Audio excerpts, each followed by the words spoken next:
అదృష్టం తొందరగా కలిసి రావాలంటే కాసిన నీళ్ళలో యాలకులు వేసి ఆ నీళ్లు వేడి చేసి ఆ గోరువెచ్చని నీళ్లు మీరు స్నానం చేసే నీళ్ళలో కలుపుకొని రోజు స్నానం చేస్తూ ఉండండి. అదృష్టం తొందరగా వరిస్తుంది. అలాగే దృష్టి దోషాలు ఎక్కువగా ఉన్నవాళ్ళు దృష్టి దోషాల నుంచి బయటపడాలంటే రోజు కాసిన లవంగాలు నీళ్ళలో కలుపుకొని ఆ నీళ్ళతో స్నానం చేస్తూ ఉండండి.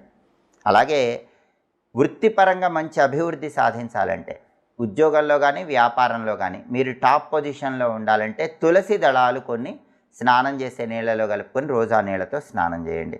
అలాగే సాంఘికంగా గౌరవ మర్యాద లభించాలంటే కీర్తి ప్రతిష్ట లభించాలంటే అటువంటప్పుడు ఒక తమలపాకు నీళ్ళలో వేసి ఆ నీళ్ళతో స్నానం చేస్తూ ఉండండి. తమలపాకు నీళ్ళలో వేసి ఆ నీళ్ళతో స్నానం చేస్తే సాంఘికంగా పరపతి పెరుగుతుంది, పేరు ప్రతిష్టలు గౌరవ మర్యాదలు లభిస్తాయి.